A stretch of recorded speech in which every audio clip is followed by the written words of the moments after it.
皆さん、こんにちは。私の名前はダニさんです。いらっしゃいませ。これがアニメ漫画サンボックス。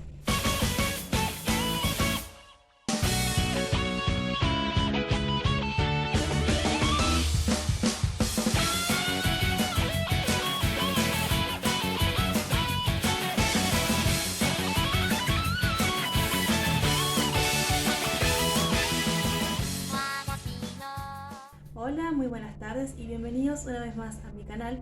En el día de hoy nos toca hablar de libros y el libro que les voy a presentar hoy, como buena fanática de la cultura japonesa que soy, me encantó desde el primer momento. Estoy hablando de Memorias de una Geisha de Arthur Golden, que capaz a alguno de ustedes les suene porque tuvo una adaptación cinematográfica hace algunos años. Como ya es tradición en este canal, voy a dar primero un breve resumen de qué trata la historia y luego les daré mi opinión al respecto. Cabe aclarar que en esta oportunidad voy a basarme únicamente en la novela escrita y no en la película, aunque debo decir que ambas me encantaron por igual. Memorias de una Geisha es una novela autoconclusiva, escrita por el norteamericano Arthur Golden y publicada por primera vez en 1997. Fue llevada a la pantalla grande en 2005, de la mano de Steven Spielberg y Rob Marshall, con la participación de grandes estrellas del cine asiático, como Gong Li, que también actuó en La maldición de la flor dorada, Michelle Yeoh, quien participó en El tigre y el dragón, y la hermosa Zhang Ziyi, que protagonizó La casa de los cuchillos voladores y compartió pantalla con Yeoh en El tigre y el dragón. La protagonista de la historia es Chiyo Sakamoto, quien nos narra los sucesos del libro en primera persona, ya siendo una anciana que vive en Norteamérica. Nos cuenta cómo, siendo una niña, perteneció a una familia pobre, de un pueblo de pescadores húmedo y triste. Después de sufrir un pequeño accidente en el puerto, conoce a un hombre adinerado, el señor Tanaka, quien, conmovido por su situación y asombrado por su inusual belleza, unos ojos azules grandes y profundos como el mar, decide llevárselas a ella y a su hermana mayor, Satsu, a la capital, a Gion, lejos de la miseria. Ya en la ciudad, las hermanas son separadas y Chiyo termina en una okia, es decir, una residencia de geishas. Ahí conoce a la señora Nita, quien es la dueña de la okia y que se hace llamar Mamita en el libro Uoka-san en la película. Al parecer, el señor Tanaka vendió a Chiyo a esta mujer con la idea de que en el futuro lograse convertirse en geisha, ya que es muy hermosa. En esa casa, Chiyo también conoce a Pumpkin, una niña de su edad que también aspira a convertirse en Maiko. También conoce a Hatsumomo, o Hatsumono según el libro, la principal y única geisha de la okia, y quien será su peor pesadilla y principal antagonista, al menos en la mayor parte de la novela. Aunque Chiyo comienza sus estudios como aprendiz, una serie de malas decisiones y desgracias entorpecerán su camino, entre ellas su intento de huida con su hermana Satsu, que acabó siendo vendida a un burdel para ejercer como prostituta. Sin embargo, más personas aparecerán en su vida, y con mayor o menor dificultad conseguirá convertirse en Sayuri, una de las geishas más famosas de su época. Entre ellos, Mameha, otra geisha de gran prestigio, competencia de Hatsumono y que, a diferencia de ella, logró volverse independiente. El señor Ken Iwamura, a quien conoceremos como el presidente, que será su amor platónico y principal motivación para alcanzar sus sueños. El señor Nobu Toshikazu, mano derecha del presidente y que tendrá una fijación trágica por ella, entre otros. Sin embargo, Chiyo, o más bien Sayuri, se dará cuenta de que con haber alcanzado su cometido, los problemas no desaparecerán. Por el contrario, cada paso que dé significará una tempestad a su alrededor, y cada decisión, cada palabra o silencio o incluso mirada pondrán en jaque su estabilidad, tanto física como mental, porque lamentablemente la fama tiene un precio. Que tu vida, poco a poco, deje de pertenecerte. Entre seda, abanicos, ceremonias del té, música y escándalos, Memorias de una Geisha nos transporta a un Japón de lo más tradicional y pintoresco, lleno de intrigas y fabulaciones, con mujeres hermosas, rencorosas, competitivas y vengativas, que buscarán abrirse paso en la vida y alcanzar la felicidad a cualquier precio, escondidas detrás de un lustroso maquillaje blanco. Bueno, debo decir que me encantó la novela. Además de que soy fanática de la cultura japonesa desde chica, a mí me atrapó y me encandiló lo que es el mito que encierra a la geisha, lo que envuelve a esta figura icónica de la cultura japonesa. Mujeres que no solamente eran bellas o consideradas bellas en su época, sino que además eran cultas, eran refinadas y pasaban por un arduo entrenamiento desde su niñez para convertirse en la imagen artística que terminaba siendo en aquella época, tanto en el baile, tanto en la escritura, como en el canto o incluso una simple conversación hacían de la geisha una atracción sumamente icónica e importante, no solo para los hombres, sino también para las mujeres, ya que, como dijo Mameja en un pasaje del libro, la sola palabra geisha significa arte, y es artista, un artista en movimiento.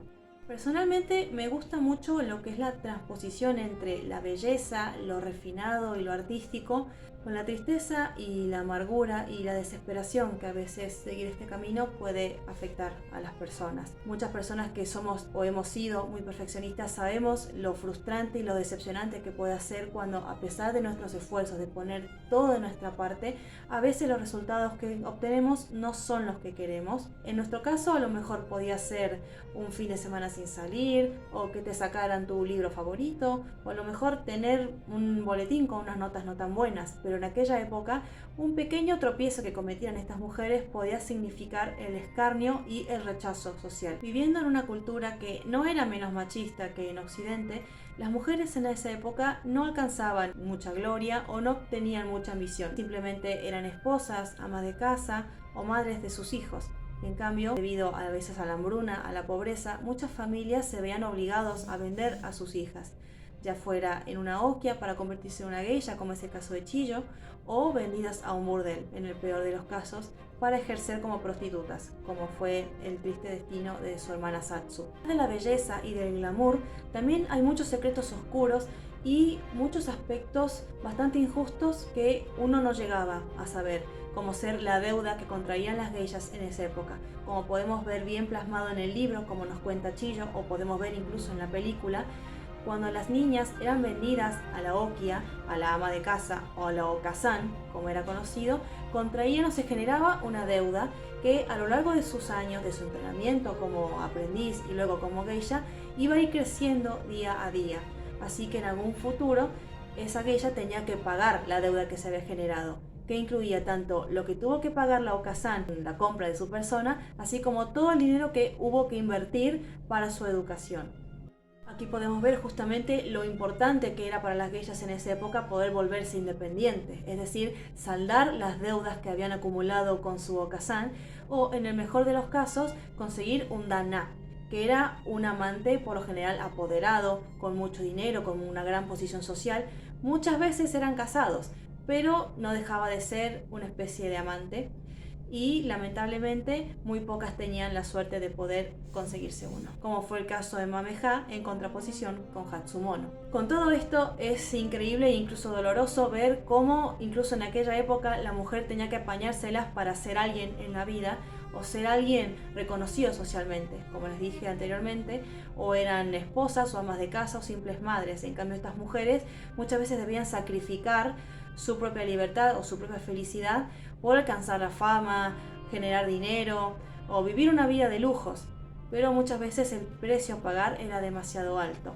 Con este libro no solo podemos tener una probadita de lo que era el Japón en aquella época, sino que también podemos ver el impacto de la Segunda Guerra Mundial sobre esta tierra, que hasta los distritos dedicados al entretenimiento y a la farándula y a la diversión se vieron severamente afectados, haciendo que incluso estas misteriosas mujeres tuvieran que vender todo lo que tenían para poder tener un saco de arroz o algo para beber o un lugar donde dormir. Así como también podemos ver el impacto, no sé si negativo, pero sí un impacto muy marcado de lo que fue la invasión de Estados Unidos a Japón y cómo lentamente la occidentalización fue generando una crisis a nivel de lo que era la identidad de la gente en Japón. El trasfondo cultural que vemos con esta historia a mí me generó una sensación melancólica, pero una sensación muy agridulce. Como les dije, es inspirador ver cómo era la cultura en esa época, cómo era valorado el arte, la danza, la belleza, lo efímero justamente de lo artístico, pero al mismo tiempo ver todas estas cosas que tenían que atravesar estas mujeres para poder cumplir sus sueños, que me parece que hoy en día no está muy alejado en ciertas situaciones. Pero en fin, la verdad creo que el arte japonés se caracteriza por eso. Es un balance entre lo bello y lo inspirador y lo trágico y lo doloroso. En cuanto a contras respecto a esta historia, yo no diría que hubo desventajas o hubo algo que no me gustó de la historia, porque como les digo, la novela me gustó de principio a fin. De hecho, la película me parece que está muy bien basada en el libro, está muy bien respetado, salvo algunos cambios, como siempre, cambios respecto a nombres o por ahí en algunos hechos que cambiaron el orden cronológico. Me parece que ambas cosas funcionan muy bien juntas, tanto si consideramos la película de manera independiente al libro como una adaptación del libro. De hecho, yo primero vi la película, que me encantó, a pesar de que me llamó la atención de que los actores eran en su mayoría chinos y no japoneses, pero me gustó mucho, y yo después conocí el libro cuando supe que estaba basado en un libro, dije tengo que leerlo, y la verdad me encantó. Considero que la literatura japonesa tiene una forma muy extraña de redactarse, o es muy curiosa, es como que se van en ciertos detalles o en algunas metáforas que por ahí uno en la literatura occidental no está muy acostumbrado. Tiene como una especie de aura misteriosa o a un carácter hipnótico que por ahí a veces hace la lectura un poquito pesada o un poco densa, pero la verdad es un libro hermoso que recomiendo para todo el mundo. Y ya que estamos temáticos, me gustaría hacerles un obsequio, un plus para este libro, porque en vez de recomendarles un libro, voy a recomendarles dos. Y el segundo de que les estoy hablando es La cortesana de las flores, de Ayako Miyagi. Es un libro que encontré de forma casual cuando estaba queriendo conocer un poco la literatura japonesa, los grandes escritores japoneses. Encontré este libro y con la sinopsis me atrapó completamente, que de hecho se los voy a leer ahora mismo. En un pequeño prostíbulo, una cortesana rompe las reglas y se enamora de uno de sus clientes. Comienza así la historia de 6 mujeres del barrio rojo de Yoshiwara, a finales de la era Edo. Las vidas de Asagiri, que debe recibir a un cliente delante del hombre al que ama; de Akane, que se resiste a vender su virginidad; de Kirisato, que guarda un oscuro secreto; de Yatsu, cuya hermana fue secuestrada y vendida; de la bellísima Midori, enamorada de una de sus compañeras; y de Katsuno, la dueña del prostíbulo, que vertebra a todas estas historias, mujeres que abrieron sus pétalos para dejarlos caer en su camino. Un bello relato sugerente y cargado de erotismo, entre la sensualidad de El amante y el exotismo de Memorias de una geisha, un canto al deseo y a la libertad. También quise traer a colación estas dos historias porque la gente se tiende a confundir mucho entre lo que significa geisha y lo que significa cortesana, ¿sí? Las geishas, como dijimos recientemente, es un artista. Ella canta, baila, lee, escribe, dibuja, conversa con vos, te sirve té, te hace compañía. Es eso, una dama de compañía.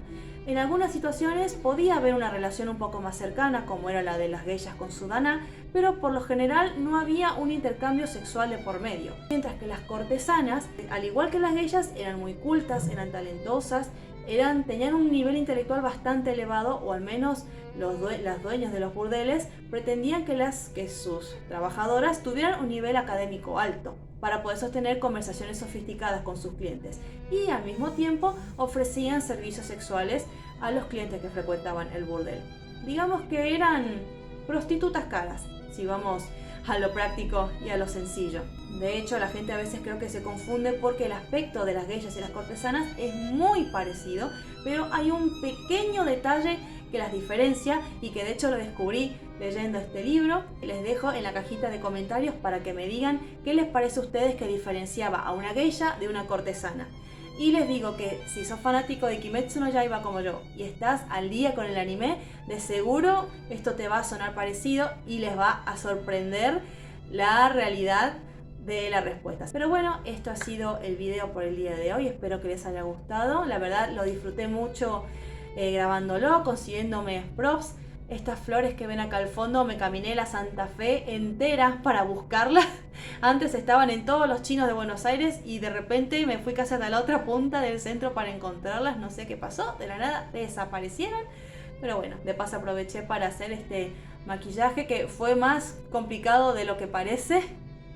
También hice lo que pude con mi peinado y este kimono que conseguí en San Telmo, una reliquia de hace muchos años, pero bueno, la verdad me gustó mucho grabar este video. Me encanta la cultura japonesa, todo lo que encierra, todo lo que envuelve y todo lo que implica también. Tiene sus cosas negativas como cualquier cultura, como en cualquier país, pero bueno, espero que les haya gustado este video. No olviden que estoy participando por las copas de las casas, por mi casa que es Ravenclaw, ofreciendo estos 2 libros como reseña. Así que nada, no olviden suscribirse, darle like al video y darle a la campanita para que YouTube les avise cada vez que subo un nuevo video. Nos estaremos viendo en otra entrega. Sayonara.